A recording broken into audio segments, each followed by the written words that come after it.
বিসমিল্লাহির রহমানির রহিম। হে সমস্ত জগতবাসী, আজ আমি আপনাদের সামনে যে আলোচনাটি নিয়ে আসলাম সে আলোচনাটি হলো, যদি কোনো ব্যক্তি স্বপ্নে দেখে যে বিচরণকারী শয়তানের দল তাকে স্পর্শ করেছে, অথচ সে মহান আল্লাহ তাআলার জিকিরে লিপ্ত রয়েছে, তবে এই ইঙ্গিত করে যে তার অনেক শত্রু রয়েছে যারা তাকে ধ্বংস করতে চায়, কিন্তু তাদের উদ্দেশ্য সফল হবে না, যেহেতু মহান আল্লাহ তাআলা বলেন, যাদের অন্তরে মহান আল্লাহর ভয় রয়েছে, যখনই তাদের উপর শয়তানের আগমন ঘটে তখনই তারা সতর্ক হয়ে যায় বা মহান আল্লাহকে স্মরণ করে এবং তাদের বিবেচনা শক্তি জাগ্রত হয়ে ওঠে।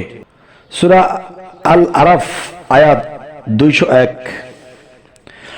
আচ্ছা, এবার আসি, যদি কোনো ব্যক্তি স্বপ্নে দেখে যে উৎক্ষিপ্ত অগ্নি গোলক শয়তানকে দাওয়া করছে, তবে এটা তার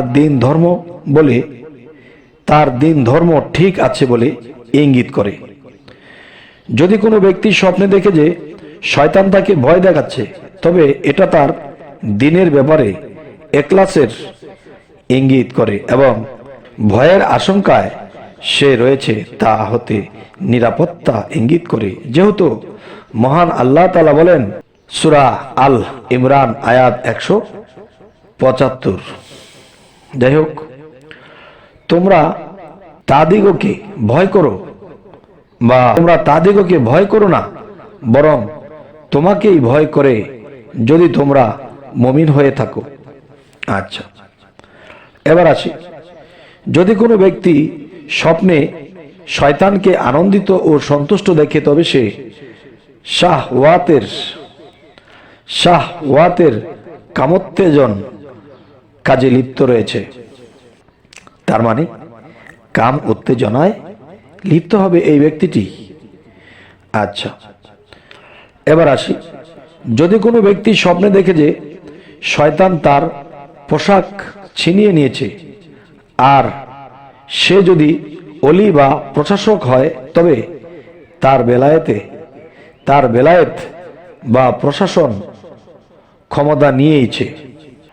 আর যদি ভূ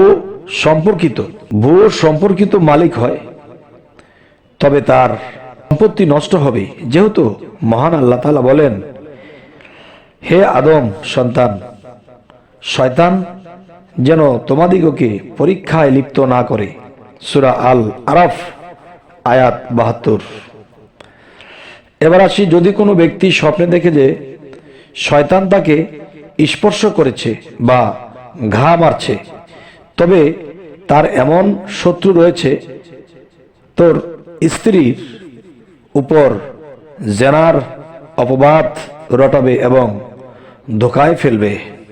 এবার আসি, কেউ বলেন উক্ত স্বপ্ন তার বিমার হতে শেফা লাভ করা এবং চিন্তামুক্ত হওয়া ইঙ্গিত করে। আচ্ছা, এবার আসি, যদি কোনো ব্যক্তি স্বপ্নে দেখে যে শয়তান তার পিছনে ধাওয়া করেছে বা ধাওয়া করতেছে, তবে তার শত্রু রয়েছে, তোকে ধোঁকা প্রবঞ্চনায় ফেলবে এবং তার আমল ও মান মর্যাদা ক্ষতি করবে, যেহেতু এই জিনিসগুলো আল্লাহ আগেই স্বপ্নে বোঝানো হয়েছে।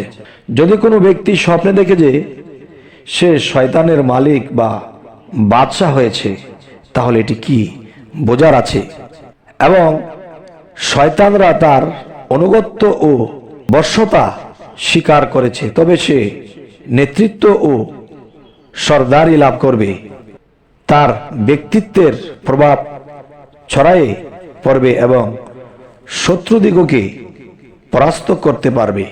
এবার আসি, যদি কোনো ব্যক্তি স্বপ্নে দেখে যে শয়তানকে বন্দী করেছে, তবে মহান আল্লাহ সাহায্যপ্রাপ্ত হবে, যেহেতু মহান আল্লাহ তাকে স্বপ্নে বারবার ইঙ্গিত করেই আসছে।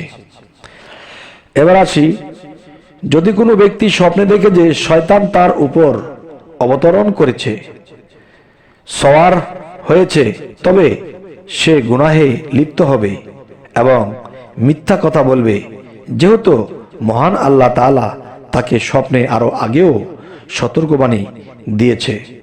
এবার আসি, যদি কোনো ব্যক্তি স্বপ্নে দেখে যে শয়তানের সাথে কানে কানে কথা বলছে, তবে সে তার দুশমনদের সাথে পরামর্শ করবে এবং সৎ লোকদের বিরুদ্ধে তাদিগকে সাহায্য করবে, কিন্তু কামিয়াব সফল কাম হবে না, যেহেতু মহান আল্লাহ তাআলা তাকে আগে থেকেই আরো স্বপ্নে দেখিয়ে আসছে, বুঝিয়ে আসছে, সে বুঝতে পারছে না।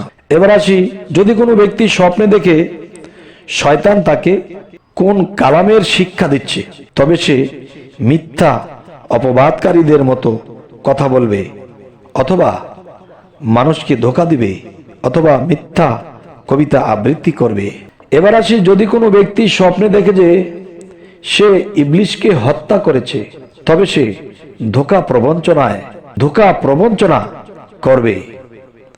এবার আসি, ওস্তাদ আবু সাআদ বলেন, যদি কোনো ব্যক্তি নিজেকে জিনের রূপান্তরিত হতে দেখে, তবে তার চক্রান্ত অত্যন্ত শক্তিশালী হবে। জিনের জাদুমন্ত্র স্বপ্নে দেখা ধোঁকা প্রবঞ্চনার ইঙ্গিত করে। এবার আসি, যদি কোনো ব্যক্তি স্বপ্নে বাড়ি ঘরের নিকটে জিন দাঁড়িয়ে থাকতে দেখে, তবে তার এ স্বপ্ন তিনটি কোনো একটি প্রতি ইঙ্গিত করে: ক্ষতি ও অনিষ্টের প্রতি, অপমান ও লাঞ্ছনার প্রতি, অথবা ওই ওয়াজেব মান্যতের প্রতি যা সে এখনো আদায় করে আসেনি। এবার আসি, যদি কোনো ব্যক্তি স্বপ্নে দেখে যে জিনকে কোরআন শিক্ষা বা জিনেরা তার নিকট হতে কোরআন শুনছে, তবে সে নেতৃত্ব এবং বেলায়েত লাভ করবে। এবার আসি, যদি কোনো ব্যক্তি স্বপ্নে দেখে যে জিনেরা তার ঘরে প্রবেশ করে কোনো কাজ করেছে, তবে তার ঘরে চোর প্রবেশ করবে এবং ক্ষতি সাধন করবে, অথবা শত্রুরা তার ঘরে তার উপর হঠাৎ আক্রমণ করবে। এবার আসি, উল্লেখ্য, জিনকে স্বপ্নে দেখা দুনিয়ার ব্যাপারে তারা অত্যন্ত চক্রান্তকারী এবং প্রতারক হবে, আর শয়তান সেদিন দুনিয়া উভয়েরই দুশ্মন, ধোঁকাবাজ, ফেরকবাজ, প্রতারক ও ধূর্ত এবং উদাসীন কারো সে ধার ধারে না। হে সমস্ত জগতবাসী, আজকে আমি যে আলোচনাটি করলাম আপনাদের সাথে, এই স্বপ্নের ব্যাখ্যা, পৃথিবীতে লক্ষ কোটি মানুষ, এর মধ্যে অনেকেই অনেক কিছু স্বপ্ন দেখে কিন্তু বুঝতে পারে না বা বোঝার চেষ্টা করে না, যার ফলে তারা বিভিন্ন বিপদগ্রস্ত হতে থাকে। তাই আমি বলবো, হে সমস্ত জগতবাসী, অবশ্যই আমাদের স্বপ্নের ব্যাখ্যার শিক্ষা নিতে হবে। এই আলোচনার মাধ্যমে অবশ্যই আমরা এই স্বপ্নের ব্যাখ্যাগুলো শিখে নেব। যেমন আল্লাহ কিন্তু একটি আয়াতে বলেছেন যে আমি মানুষ শয়তান এবং জিন শয়তান সৃষ্টি করিয়াছি, তোমরা এই মানুষ শয়তান এবং জিন শয়তান হতে বিরত থাকো। এই শয়তান তোমাদের পূর্বপুরুষদেরকেও ধ্বংস করে আসছে। অবশ্যই এই স্বপ্নের ব্যাখ্যাগুলো যদি আমরা জেনে নেই, শিখে নেই, বুঝে নেই, ইনশাল্লাহ সেই মানুষ শয়তান এবং জিন শয়তান হতে আমরা বিরত থাকতে পারবো। তো আমাদের চ্যানেলটি যদি ভালো লাগে অবশ্যই সাবস্ক্রাইব করে নেবেন, পরবর্তীতে যেন ভালো আলোচনা এনে দিতে পারি। তো সকলেই ভালো থাকবেন। আল্লাহ হাফিজ।